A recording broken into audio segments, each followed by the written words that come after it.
धरती की कब्रों में दबे हुए हैं इतिहास के अनेकों राज। तो चलो बच्चों, आज उन कब्रों को मिलकर खोदते हैं आज।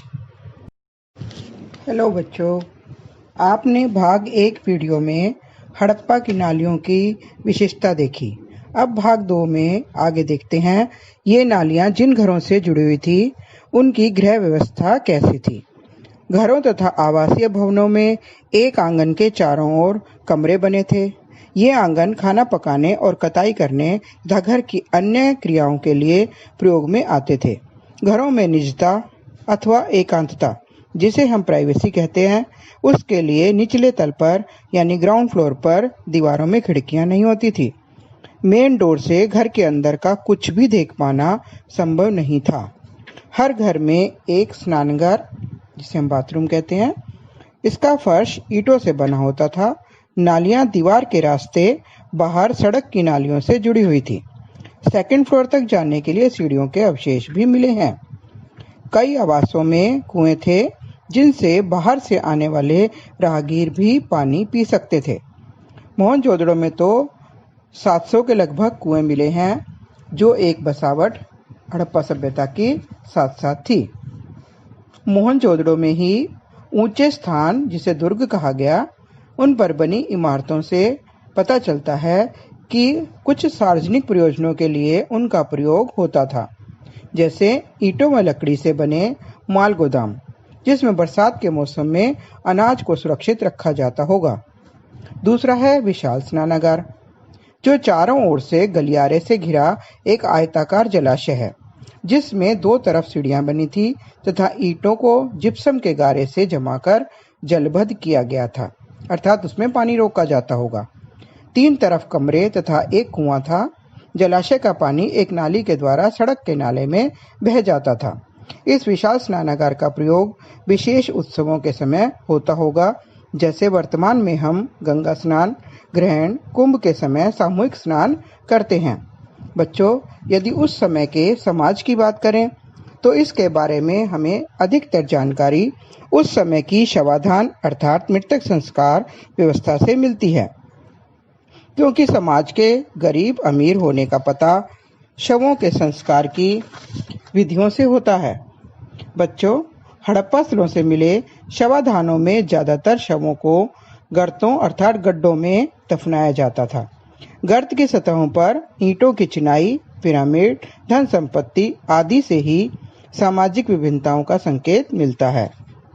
कुछ कब्रों में मृदभांड, मिट्टी के बर्तन तथा आभूषण भी मिले हैं। पुरुषों और महिलाओं दोनों की आभूषण मिले हैं। इसका मतलब दोनों ही आभूषण पहनते थे। कीमती पत्थर, शंख, मनके, आभूषण, तांबे के दर्पण, शीशे जिसको हम कहते हैं, भी कुछ शवों के साथ पाए गए हैं। सामाजिक विभिन्नता उस समय में किस रूप में थी, इसे पुरातत्वविद उपयोगी और विलास की वस्तुओं से भी बांटते हैं, जैसे चक्कियां, मृदभांड, सुइयां, झामा, पत्थर व मिट्टी के बर्तन सभी जगह सभी बस्तियों में पाए गए हैं। जबकि कीमती वस्तुएं जैसे महंगी फ्यांस से बने छोटे पात्र दुर्लभ थे। फ्यांस क्या होता है बच्चों? ये घिसी हुई रेत अथवा बालू तथा रंग और चिपचिपे पदार्थ के मिश्रण को पकाकर बनाया गया पदार्थ होता है। इससे जो भी बर्तन बनता है वो बहुत ही मजबूत होता है और लीक प्रूफ होता है। फ्यांस से बनी तकलियां, जिनसे सूत काता जाता था, इन्हें विलासिता की वस्तुएं माना गया है। ये जो छोटे पात्र फ्यांस से बनते थे, उनमें सुगंधित द्रव्यों अर्थात इत्र आदि के लिए उन्हें इस्तेमाल किया जाता होगा। ये हड़प्पा और मोहनजोदड़ो से मिले हैं। छोटी बस्तियों से ये बिल्कुल भी नहीं मिले। सोना भी दुर्लभ और कीमती था। यह हड़प्पा के स्वर्णाभूषणों के रूप में ही मिला है। हड़प्पा सभ्यता के अवशेष कई स्थलों पर मिले हैं, जिन्हें हम बाद में मानचित्र में भी चिन्हित करेंगे। उनमें से एक स्थल था चौहुंदड़ो, जो शिल्प उत्पादन का केंद्र था। शिल्प कार्य में मनके अर्थात मोती बनाना, शंखों की कटाई करना, धातु कर्म, मोहर बनाना और बाट बनाना शामिल थे। अब हम देखते हैं मनके किन पदार्थों से तथा किस विधि से बनते होंगे। ये मनके कार्निलियन, जो लाल रंग का पत्थर होता था, जैस्पर, स्फटिक, क्वार्ट्ज, तथा शेलखड़ी जैसे पत्थर से, तांबा, कांसा, सोने जैसी धातुओं से, शंख, फ्यांस और पक्की मिट्टी से बनते थे। कुछ सोने के टोप वाले पत्थर के भी मोती मिले हैं। कुछ 2 या तो अधिक पत्थरों को आपस में जोड़कर भी बनाए जाते थे। यदि हम आकार की बात करें तो मन के चक्राकार, गोलाकार, बेलनाकार, ढोलाकार और खंडित होते थे। कुछ पर रेखा चित्र उकेरकर या चित्रकारी से सजाया भी गया था। अब आता है मन के बनाने की तकनीक बहुत ही जटिल थी, इसीलिए पुरातत्वविदों के लिए ये अभी भी पहेली बनी हुई है, क्योंकि शेलखड़ी तो मुलायम पत्थर था। इस कारण उसका चूर्ण बनाकर उसके लेप को सांचे में ढालकर मन के तैयार कर लिए जा सकते थे, परंतु पत्थर ठोस होने के कारण उसको विभिन्न तरीकों से मन के बनाए जाते होंगे। कार्नेलियन का लाल रंग और पीला रंग लेने के लिए मनकों को आग में पकाकर तैयार करते थे। फिर घिसाई, पॉलिश और छेद करके यह प्रक्रिया पूरी होती होगी। छेद करने का हमें तभी पता चलता है क्योंकि चहुंदड़ों, लोथल और ढोलावीरा से छेद करने के उपकरण और सुइयां मिली हैं। शिल्प कार्य में शंख से बनी वस्तुएं जैसे चूड़ियां, करछियां और पच्चीकारी की वस्तुओं के केंद्र नागेश्वर और बालाकोट 2 बस्तियों से मिले हैं। बाद में तैयार किया माल मोहनजोदड़ो और हड़प्पा जैसे बड़े शहरी केंद्रों तक लाया जाता था। शिल्प कार्य की जानकारी तो आपको हो गई। अब इन केंद्रों की जानकारी अथवा पहचान कैसे की जाए? बच्चों, मैं आपसे कहूं कि शुक्रवार को आप कहीं जा रहे हैं और वहां सड़क पर उसके किनारे आपको सारी सब्जियों के पत्ते, छिलके, गोभी के डंठल पड़े दिखें, तो आप क्या अंदाजा लगाएंगे? बताइए। हाँ, बिल्कुल सही सोचा आपने। वहां पर बीर बाजार की सब्जी मंडी लगी होगी। बस बिल्कुल यही तरीका था शिल्प उत्पादन केंद्रों की जानकारी हासिल करने का। पुरातत्वविद सामान्यतः ऐसी ही चीजें ढूंढते थे। प्रस्तर, पत्थर पिंड, पूरे शंख, तांबा, अयस्क औजार, अपूर्ण वस्तुएं, त्याग दिया माल और कूड़ा करकट।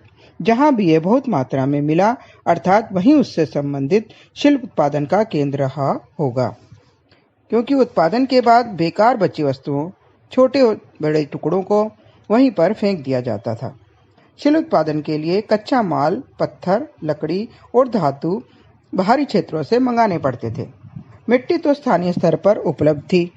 खिलौनों के साक्ष्य ये संकेत करते हैं कि सामान और लोगों के लिए स्थल परिवहन के कुछ साधन भी उपलब्ध थे तथा नदी मार्गों और तटीय मार्गों का प्रयोग भी होता था। शिल्प कार्य हेतु कच्चा माल दूसरे स्थानों से लाने की बजाय वहीं पर भी केंद्र व बस्तियां बसा ली गई। जैसे नागेश्वर और बालाकोट में शंख उपलब्ध होने के कारण वहीं पर शंख का कार्य होने लगा। शौर्तगुही में कीमती नीले रंग के लाजवर्द मणि, लोथल में कार्नेलियन, राजस्थान और गुजरात में शेलखड़ी, राजस्थान में खेतड़ी में तांबे की खानें, दक्षिण भारत में सोने की प्राप्ति, इन सब जगहों पर ही इनके केंद्र स्थापित हो गए। कुछ दूसरे क्षेत्रों से भी संपर्क के संकेत मिले हैं। जैसे अरब के ओमान से तांबा लाया जाता था तथा हड़प्पा के काली मिट्टी के परत चढ़े मर्तबान जो तरल पदार्थ रखने के काम आता था, वे ओमानी स्थलों से मिले हैं। इससे यह अंदाजा भी लगाया जाता है कि दोनों क्षेत्रों में आपस में व्यापार विनिमय भी होता होगा। कुछ पुरातात्विक खोजें अन्य सुदूर क्षेत्र मेसोपोटामिया से भी व्यापार के संकेत देती हैं, जैसे हड़प्पाई मोहरें, बाट, पासे और मनके आदि मेसोपोटामिया में मिले हैं। यह व्यापार समुद्र के रास्ते होता था, क्योंकि मोहरों पर जहाजों और नावों के चित्र मिले हैं। तो इस तरह तो हमने बात की शिल्प कार्य की और उत्पादन की तथा हमारे व्यापार की। बच्चों, इस वीडियो को देखने के बाद आप ये वर्कशीट अवश्य हल कर पाएंगे तथा आगे मोहरें, लिपि, बाट आदि के बारे में अधिक जानकारी के लिए देखें भाग 3 मेरी वीडियो। धन्यवाद।